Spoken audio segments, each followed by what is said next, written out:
तो हमने रेशम के बारे में, उसके प्रकारों के बारे में, उसके कीट के प्रकारों के बारे में और कहाँ कहाँ उत्पादन किया जाता है ये जान लिया। ठीक है, अब रेशम कीट का जीवन चक्र। ठीक है, अगर रेशम कीट पालते हैं तो उसके जीवन चक्र के बारे में जानना जरूरी है, तभी तो पालोगे जी, है ना। वो क्या खाता है, कैसे अपना जीवन यापन करता है, तभी तो उसको पालोगे, तभी तो आपको रेशम मिलेगा, है ना। तो उसके जीवन के बारे में जानना जरूरी है। तो मान लेते हैं ये क्या है, कोई वृक्ष है। कौन सा वृक्ष है? अर्जुन का वृक्ष।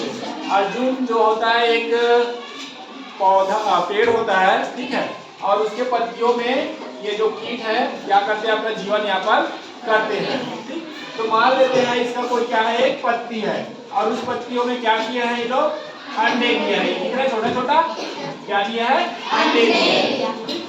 अंडे से कुछ दिनों बाद क्या निकलता है, लार्वा। ठीक है, क्या निकलता है, लार्वा, कीड़ा जैसे दिख रहा है, कीड़ा जैसे, है ना। तो ये लार्वा जो है बहुत भूखा होता है। क्या होता है, भूखा, खाते जाता है खाते जाता है। इसका काम क्या है, खाना। ठीक है, इसका काम क्या है, खाना। तो ये क्या करते हैं, पत्तियों को खाते जाते हैं और बड़ा होते जाते हैं। ठीक है, क्या होते जाते हैं, बड़ा। जब पेड़ में रहते हैं तो ये लोग जी भर के क्या करते हैं, अपना पत्ती खाते रहते हैं।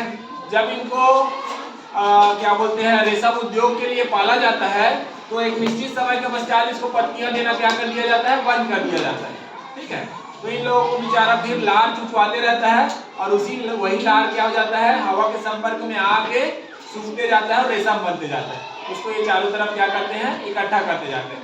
मगर पेड़ों में क्या होते हैं, ये लोग पत्तियों को खाते जाते हैं और खा के जब थक जाते हैं, इतने बड़े हो जाते हैं कि अब इनको खाने का मन नहीं करता। फिर एक जगह क्या करते हैं, किसी भी पत्ती के डंगाल में कहीं पर भी सुस्ताने लगते हैं तो इनके मुंह से लार का स्त्राव होता है।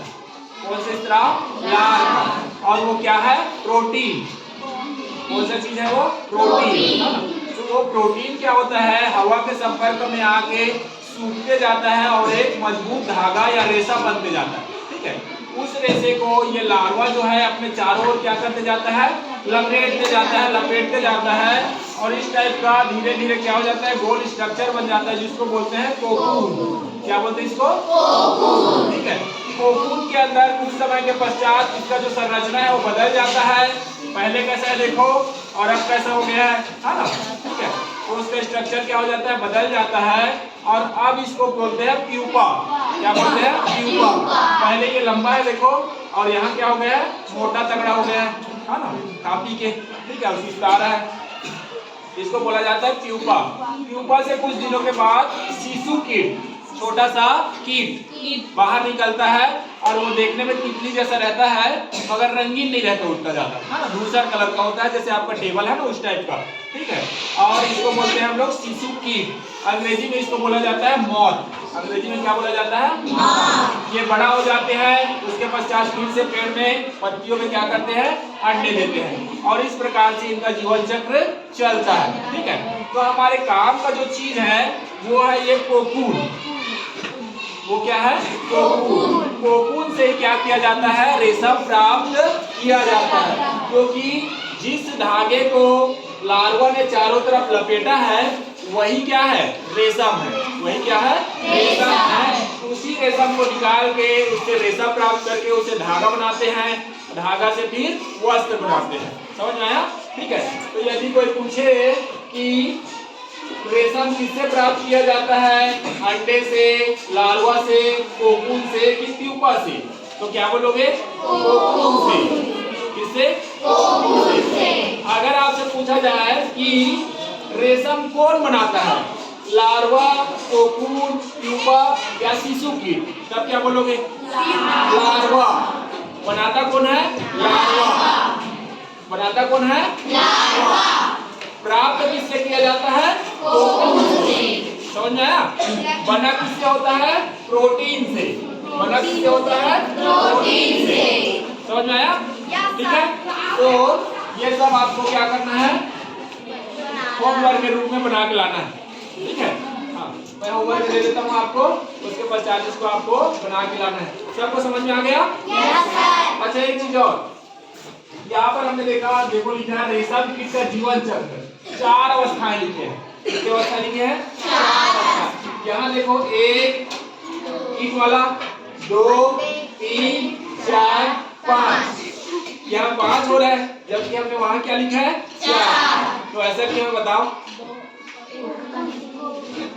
देखो ये कीट है, कीट के जीवन से संबंधित है, ये अंडे हैं, उसके अंदर कीट है, तो अंडा भी क्या है? कीट का ही जीवन चक्र है। ये लार्वा तो खुद स्पष्ट दिख रहा है कि यही है ना? यहाँ पर ये जो कोकून है, ये बाहरी आवरण को बोला जाता है, इसके अंदर जो कीट है उसको क्या बोला जाता है? प्यूपा। ठीक है, तो ये कोकून जो है इसके जीवन चक्र का, उसका जीवन का हिस्सा नहीं है, वो बाहरी खोल है। ठीक है, वो क्या है? एक खोल है, उसके अंदर जो है वो उसका जीवन चक्र है। ये प्यूपा जो है ना, वो है, वो किसके अंदर बैठा है? कोकून के अंदर। ठीक है, तो कोकून को हम उसकी जीवन अवस्था नहीं बोल सकते। कोकून तो मृत है ना? मृत पदार्थ है, वो प्रोटीन से बना हुआ है, चारों तरफ लपेट के बना है ना?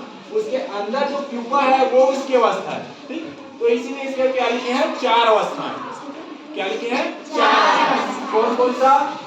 अंडा, लार्वा, प्यूपा और शिशु कीट। ठीक है, ये कोकून जो है उसकी जीवन चक्र की अवस्था नहीं है, उसका वो स्रावी पदार्थ से बना हुआ एक क्या है? कोकून है ना? समझ में आया? उसके स्रावी पदार्थ से बना हुआ एक संरचना है, उसका जीवन चक्र उसके अंदर है, जिसको क्या बोलते हैं? प्यूपा। समझ में आया? तो इसलिए रेशम का जीवन चक्र 4 अवस्थाएं बोलते हैं। कितनी अवस्थाएं? 4 अवस्थाएं। बोलिए।